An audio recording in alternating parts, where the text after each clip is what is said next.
여러분, 말씀의 제목은 낙엽 인생과 말씀 인생, 대조가 되는 인생들이죠. 오늘 말씀의 제목은 그렇습니다. 여러분, 오늘 본문은 귀신 들린 사람에게 빌부터 먹고 살고 있던 주인이 귀신 붙었던 사람에게서 귀신 떼어내주자, 더 이상 점을 칠 수 없어 밥벌이가 끊어지자 열받아서 귀신 떼어주었던 바울을 관가에 고발했다는 내용과 또 그 과정에서 사도 바울이 당한 고난을 다룬 내용입니다.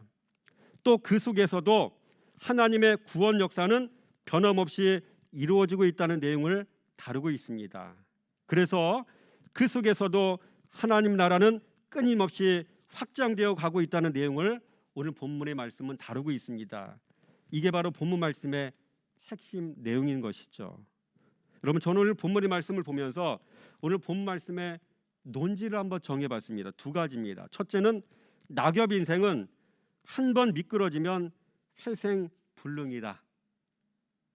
여러분, 하나님은요, 돈을 낙엽으로 보십니다. 그래서 돈 모으는 것을 낙엽 긁어 모으는 것으로 보시는 것이죠. 여러분, 대기업 총수의 아들은 온실 속의 화초처럼 자랐기에, 다시 말해 고난과 역경을 딛고 일어선 사람이 아니기에 한 번 무너지면 회복이 어렵다는 것을 여러분 아시죠? 그래서 낙엽 인생은 한 번 미끄러지면 회생불능인 경우가 이렇게 많은 겁니다. 둘째, 하나님은요, 말씀 인생을 환난과 고난을 통해 반드시 세워 주신다는 것이죠. 그래서 낙엽 인생과 말씀 인생을 서로 비교하면서 이 시간에 은혜를 나누어 보길 원합니다. 여러분, 첫 번째입니다. 여종의 주인들의 끊어진 자기 수익의 소망은 여러분 무엇입니까? 여러분, 우리 같이 한번 19절 말씀 읽어보겠습니다. 시작. 여종의 주인들은 자기 수익의 소망이 끊어진 것을 보고 바울과 실라를 붙잡아 장터로 관리들에게 끌어갔다가, 자기 수익의 소망이 끊어진 것을 보고, 돈입니다. 여러분, 세상의 핵심 가치는 돈이고요. 바리새인의 핵심 가치도 돈이고요. 어정쩡한 신앙 가진 사람들의 핵심 가치도 돈이고, 결국 돈이더라. 여러분, 세상은요, 돈의 힘이 가장 센 겁니다. 오늘 본문 말씀에 나오는 이 사람들의 삶의 모습도 별반 차이가 없는 것이죠. 두 번째로, 먼저 이 땅에 낙엽 가진 자의 파워는 또 무엇이겠습니까? 이 낙엽 가진 자들, 돈 가진 자들의 힘이 있지 않겠습니까? 이런 사람들의 이런 파워, 힘은 무엇이겠습니까? 첫째, 말씀에 종이 되지 못하고 오히려 낙엽의 힘으로 말씀을 끌고 다니는 사람이 된다는 것이죠. 19절 말씀 보세요. 중간에 바울과 실라를 붙잡아 장터로 관리들에게 끌고 갔다가, 이 말씀의 사람들을 끌고 간 거는 곧 말씀을 끌고 다니는 거 아니에요. 돈의 힘을 믿는 세상 사람들은 돈으로 안 되는 게 없어요. 하나님까지 자기 마음대로 좌지우지 하려고 그래요. 여러분, 교회 밖의 사람들이 이런 건 당연한 거고요. 교회 안에서조차 그리스도 예수를 알지 못하는 사람, 말씀이 인생의 주인이 아닌 사람들은 돈으로 모든 걸 다 해버리려고 그래요. 이런 것들을 우리가 볼 수가 있어야 됩니다. 여러분, 그러고 보면 이 땅에서 낙엽 가진 자들은 능력자들입니다. 못하는 게 없어요. 세상에서 갑이 됩니다. 심지어 말씀의 종들도 끌고 다녀요. 그리고 수틀리면 땅에 패대기 칩니다. 그리고 발로 짓밟습니다. 여러분, 예수님이 이렇게 당하신 분 아니셔요. 군합발로 짓이김 당하고 침뱉음 당하고, 그분이 도대체 어떤 분이셨는데, 여러분, 세상에 돈 가진 자들의 힘이 바로 이와 같은 것이죠. 둘째로, 말씀 믿지 못하고 행할 능력도 없더라는 것이죠. 여러분, 21절 말씀 읽어보겠습니다. 시작. 로마 사람인 우리가 받지도 못하고 행하지도 못할 풍속을 전한다 하거늘. 사실 자기들은 돈 때문에 지금 문제가 된 건데 그걸 싹 감추고 핑계를 잊게 되는 겁니다. 우리 로마 사람인 우리는 행하지도 받지도 못할 것들을 지금 전하고 있다고 거짓말을 하고 있다는 것이죠. 여러분, 신기한 건 귀신도 알아보는데 이 사람들은 예수를, 또 예수를 가진 자를, 그리스도 예수이신 말씀 가진 주의 종들을 알아보지 못한다는 것이죠. 안타깝죠. 그래서 우리가 받지도 못하고라는 말은 우리가 믿지도 못하고라는 말이고요. 행하지도 못할 풍속을 이라는 말은 행할 능력도 없는 말씀을 뭐 이런 뜻으로 우리가 받아들일 수가 있겠죠. 그러니 이런 사람들은 말씀 전해지면 얼마나 힘들겠습니까? 예수를 전하면 이익을 가져다주는 귀신을 버려야 하는데 얼마나 내적 갈등이 심했겠습니까? 여러분, 교회 다니면서도 말씀대로 내가 죽어야 하고요, 내가 손해 봐야 하고 내가 섬기는 자가 되어야 하는데 자기 부인 안 된 사람은 얼마나 힘들겠습니까? 주님은 이렇게 말씀이 전해질 시간에 그 사람들의 마음을 콕콕 찌르는, 못을 찌르는 말씀 같은 거를 계속 전해주셔요. 그렇죠? 주의 종을 통해서. 근데 견딜 수가 없는 거예요. 왜? 나를 바꾸기는 싫고 세상은 버리기는 싫고 구원은 받아야 되겠는데 두 가지는 다 해야 되겠는데 안 되는 겁니다. 그 양다리에 걸치다가 가랭이 찢어지는 인생들이 참 많은 것이죠. 여러분, 말씀이 전해질 때 정직하게 반응하는 성도가 되시기 바랍니다. 셋째로, 말씀을 이 사람들은 세상에 고발해 버려요. 그렇죠? 22절 말씀. 무리가 일제히 일어나 고발하니 상관들이 옷을 찢어 벗기고 매로 치라 하여. 무리가 일제히 일어나 고발하니 이렇게 나와 있죠. 여러분, 이들은 항상 혼자 죄짓지 않습니다. 똘마니들은 항상 대동해요. 똘마니들하고 같이 움직여요. 전면에 자기가 나서지 않습니다. 이게 이들의 수법인 것이죠. 항상 뒤에 숨어 있어요. 예수님 십자가에 못 박혀 돌아가실 때 배후에는 누가 있었어요? 대제사장, 바리새인, 이들이 뒤에 숨어서 행동대장, 군사들을 시켜서 모든 일들을 진행을 하잖아요. 숨어 있어요. 안 나타나요. 그렇죠? 네 번째로, 이들은요 말씀 가진 자를 폭행합니다. 22절 말씀에 무리가 일제히 일어나 고발하니 상관들이 옷을 찢어 벗기고 매로 치라 하여. 고발하죠. 옷을 찢죠. 매로 치죠. 여러분, 예수님이 당하신 것과 똑같습니다. 우리가 말씀 때문에 예수님처럼 고난당한다면 우리는 그래서 기뻐해야 됩니다. 하늘에서 상급이 크기 때문입니다. 그래서 그런지 여러분 스데반도 돌맞음을 당할 때 기뻐했잖아요. 하늘의 원리와 가치를 아는 자들, 삶을 대하는 방식이 틀리고요, 해석하는 방식이 이렇게 틀린 것이죠. 다섯 번째로요, 이들은 말씀 가진 자를 또 감금까지 하네요. 어디 나옵니까? 23절 24절 말씀.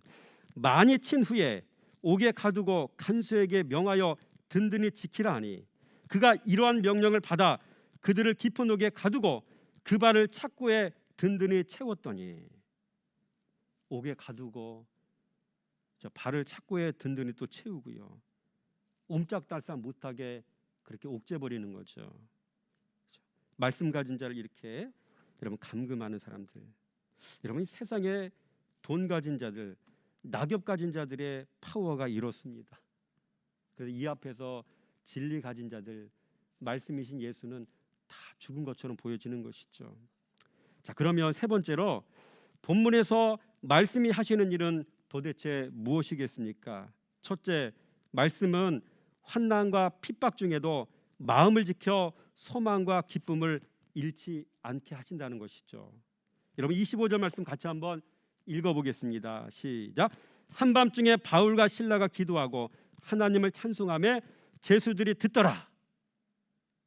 여러분, 말씀으로 지배받는 사람은 겁을 상실합니다. 이렇게 옥중에서도 찬송하게 되어지는 겁니다. 그래서 그렇죠. 인생의 주인이 말씀이면 그렇죠, 세상에 어떤 일들이 일어나도 이렇게 담대할 수가 있는 거죠. 새벽에도 말씀드린 것처럼 말씀 가진 자는, 말씀의 종들은, 말씀을 따라 살아가는 제자들은요 세상의 중심에 선 사람들이기 때문에 세상의 모든 풍파가 휘몰아쳐 와도 흔들림이 없다는 겁니다. 마지막 때는요, 우리가 오미크론 때문에 많이들 힘들잖아요. 세상에 흉흉한 소문들이 돌고 있잖아요. 경제가 어려움을 당하고 있잖아요. 많은 어려움들이 있잖아요. 이건 아무것도 아니래요. 말씀 보니까 마지막 때 주님 오실 날 되어져 가면 더더욱 큰 문제들이 생기는 거예요. 지축이 흔들리고 사람들의 멘탈이 붕괴되고 얼마나 많은 일들이 일어나겠습니까? 근데 지금도 이런 오미크론 문제 때문에 흔들린다고 하면 그때는 어떻게 될까요? 여러분, 말씀으로 인생의 주인 삼지 않은 사람들은 여러분 예나 지금이나 무지하게 흔들립니다. 말씀으로 인생의 주추를 삼으시기 바랍니다. 그리스도 예수의 말씀을 인생의 터로, 신앙의 터로 삼으시는 지혜로운 성도가 되시기 바랍니다. 둘째로, 말씀은요 모든 결박이 풀어지게 하더라고요. 26절, 이에 갑자기 큰 지진이 나서 옥터가 움직이고 문이 곧 다 열리며 모든 사람의 매인 것이 다 벗어진지라. 여러분, 심지어 영혼의 결박도 풀어지게 하는 거, 이게 말씀인 걸 믿으시기 바랍니다. 여러분, 성경에 얼마나 많이 이런 것들이 나와요. 예수님께서 말씀하실 때 걸어서 광야를 붙잡고 있던 군대 귀신이 떠나가 버려, 결박이 풀어지잖아요. 그렇죠? 죽은 나사로가 사망의 기운에 잡혀서 완전히 죽어버렸는데 주님께서 나사로에 나오느라 라고 말씀하실 때 예수님의 그 말씀 한마디 때문에 사망의 기운이 결박을 풀어제끼고 도망가 버렸잖아요. 나사로 다시 살아났잖아요. 이렇게 성경은 말씀의 능력이 위대한 것을 우리에게 말씀해 주고 있어요. 이 시대 어려움의 시기를 살아가며 성도는 말씀을 붙잡아야 될 이유가 여기 있는 거예요. 흔들리지 않아요. 오히려 큰 어려움일 때 심령의 평안함이 있더라고요. 이런 사실들을 실제로 경험하는 저와 여러분의 삶이 되기를 주님의 이름으로 부탁을 드립니다. 여러분, 사도행전 16장 18절 말씀에 이런 말씀이 있습니다. 이같이 여러 날을 하는지라 바울이 심히 괴로워하여 돌이켜 그 신에게 이르되 예수 그리스도의 이름으로 내가 내게 명하노니 그에게서 나오라 하니 귀신이 즉시 나오니라. 영적인 결박도 풀어져 버리잖아요. 이게 말씀의 위대한 능력인 거예요. 이걸 믿고 신뢰하고 의지하는 게 성도입니다. 주님의 제자는 바로 그런 말씀의 능력을 믿는 사람들입니다. 셋째로, 말씀은 세상에서 살 소망이 없는 자를 말씀 앞에 항복하여 엎드려지게 하십니다. 이게 말씀의 능력이에요. 29절 말씀 읽어볼까요? 간수가 등불을 달라고 하며 뛰어 들어가 무서워 떨며 바울과 실라 앞에 엎드리고. 여러분, 말씀 앞에 엎드려진 사람은 사는 겁니다. 살 소망 없음을 깨달아 말씀 앞에 엎드려진 사람에게는 이렇게 기회가 주어지는 것입니다. 넷째, 말씀은 살 소망이 없는 자에게 구원의 길을 제시하십니다. 그게 30절 31절 말씀이에요. 시작. 그들을 데리고 나가 이르되 선생들이여 내가 어떻게 하여야 구원을 받으리까 하거늘 이르되 주 예수를 믿으라 그리하면 너와 내 집이 구원을 받으리라 하고. 주 예수를 믿으라 그리하면 너와 내 집이 구원을 받으리라. 말씀의 능력은 영혼을 구원하는 능력입니다. 다섯째, 말씀은 끊임없이 주의 말씀이 말씀의 종을 통해서 전해지게 하시더라고요. 32절 말씀, 주의 말씀을 그 사람과 그 집에 있는 모든 사람에게 전하더라. 그렇죠? 끊임없이 말씀의 종을 통해서 말씀이 전해지게 하시죠. 이거를 위해서 주님께서는 제자들을 세우신 거고 사도 바울 같은 주님의 종들을 이렇게 세우신 겁니다. 여러분, 사도행전 15장 35절 말씀에 이런 말씀이 있어요. 바울과 바나바는 안디옥에서 유하며 수단 다른 사람들과 함께 주의 말씀을 가르치며 전파하니라. 예수님도 가르치는 사역이 메인 사역이었고요. 그분의 제자였던 바울과 바나바 또 예수님의 12 제자들도 다 똑같은 일을 하다가 주님께 부름받았다는 것이죠. 여러분, 사도 바울과 주님의 제자들이 무엇을 그렇게 중요시했는가, 무엇을 가장 열심히 했는가를 살피면은 우리 믿음의 성도님들도 여러분 그대로 따라서 하면 됩니다. 성도는 주의 종을 통해 말씀을 배우고 주의 종 말씀을 가르치고 다른 것 없어요. 이것만 하면 주님 기뻐하셔요. 그리하면 이 모든 것을 너희에게 더하시리라.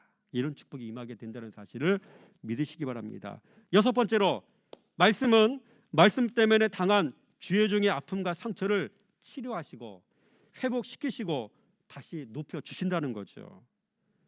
여러분 33절 말씀에 그 밤 그 시각에 간수가 그들을 데려다가 그 맞은 자리를 씻어주고 자기와 그 온 가족의 다 세례를 받은 후에, 여러분 치료시켜 주었다고 했잖아요.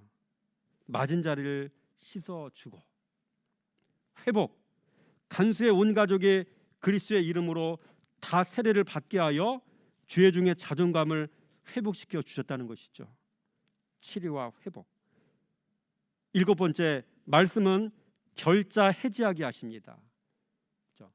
올가맨 사람이 결국 그걸 풀도록 만드신다는 이야기입니다. 결자 해지. 37절 39절 말씀 읽어드리겠습니다. 바울이 이르되 로마 사람인 우리를 죄도 정하지 아니하고 공중 앞에서 때리고 옥에 가두었다가 이제는 가만히 내보내고자 하느냐? 아니라 그들이 친히 와서 우리를 데리고 나가야 하리라 한데 부하들이 이 말을 상관들에게 보고하니 그들이 로마 사람이라 하는 말을 듣고 두려워하여 와서 권하여 데리고 나가 그 성에서 떠나기를 청하니. 결자 해지하게 하십니다. 여러분 오늘 이 본문의 말씀, 지금 읽었던 말씀 보면서 어떻게 일본이 대한민국에게 저지르는 일과 똑같은지 모르겠다라는 생각이 들어집니다. 여러분 한때 일본은 반도체 노광 장비로 대한민국에 경제 보복하겠다고 난리치다가 역으로 당했지 않습니까? 오히려 반도체 소부장재 일본에 수입했었는데 의존도를 낮추어서 다 만들어버리잖아요. 이제는 수입하지 않아도 돼요. 더 이상 이제는 모든 소부장재를 대한민국이 자력으로 생산이 가능하게 된 것이죠. 이제는 역으로 삼성에 줄을 대며 납품하던 일본 기업들이 일본을 떠나 대한민국으로 사업장을 이전하고 있는 상황이라는 이야기를 들었습니다. 이제는 일본이 눈치를 봐야 하는 상황으로 역전이 되었던 것이죠. 경제 보복을 풀어야 하는 상황이라는 말입니다. 그러나 이제 경제 보복을 푸나 안 푸나 우리는 별 상관이 없는 상황이 되었습니다. 그러고 보면 주님은 하나님의 사람을 역정케 하시는 분인 것을 여러분 알 수가 있고요. 대한민국을 주님께서 붙잡고 사용하시는 것도 여러분 여기서 볼 수가 있는 것이죠. 여러분 시편 23편 5절 말씀에 이런 말씀이 있습니다. 주께서 내 원수의 목전에서 내게 상을 차려주시고 기름을 내 머리에 부으셨으니 내 잔이 넘치나이다. 그러므로 주님은 낙엽 인생은 낙엽과 함께 사라지는 인생이 되게 하시고요. 말씀 인생은 주님과 함께 롱런 인생이 되게 하십니다. 여러분 롱런, 장거리를 뛴다는 얘기 아닙니까? 주님 나라 가는 그날까지 우리를 붙잡아 실족하지 않게 하시고 모든 시험 이기게 하시고 받아야 될 복을 다 받아 누리게 하시고, 여러분 얼마나 기쁜 일입니까? 얼마나 감사한 일입니까? 이것이 우리 모든 말씀의 종들에게, 말씀을 따라가는 주님의 성도들에게 주어진 축복이라는 사실을 기억하며 환경, 상황 여러분 바라보지 마시고 오직 그리스도 예수신 말씀 바라보면서 나 자신부터 그리스도의 참된 제자, 말씀의 제자가 되기를 힘쓰며 살아가는 저와 여러분 모두가 되시기를 주님의 이름으로 부탁을 드립니다. 기도하겠습니다. 참 좋으신 하나님 감사합니다. 주님의 은혜와 축복 가운데 우리 모두를 주님의 자녀로 불러주시어서 이렇게 마지막 시대를 살아가게 하셨는데 아버지 도저히 말씀을 의지하지 않고는, 말씀을 신뢰하지 않고는 살아갈 수 없는 상황들을 만나게 하셨습니다. 그러나 이런 때일수록 오늘 주신 말씀처럼 낙엽 인생처럼 낙엽 붙잡고 아버지 인생을 그렇게 살다가 아버지 무의미하게 인생을 마감하는 것이 아니라 말씀의 제자가 되어서 말씀 붙잡고 인생을 살다가 결국 자신의 인생을 성공시키는, 자신의 영혼을 구원시키는 아버지 주님 앞에 영광 올려드리는 귀한 삶을 살아낼 수 있는 우리 모두가 될 수 있도록 역사해 주시기 원합니다. 밖은 아버지 세상은 많이 혼란합니다. 혼탁합니다. 아버지 무엇이 정의인지 알지 못합니다. 무엇이 바른 말인지 알 수가 없습니다. 그러나 우리 모두가 아버지 주님의 말씀에 의지하여서 아버지 그리스도 예수의 말씀을 온전히 삶의 기준으로 삼고 모든 것을 분별하며 모든 것을 바르게 알아서 주님이 원하시는 모습대로 잘 살아가는 은혜가 우리 모두에게 있어지기 원합니다. 감사드립니다. 예수 그리스도 이름으로 감사하며 축복하며 기도드렸습니다.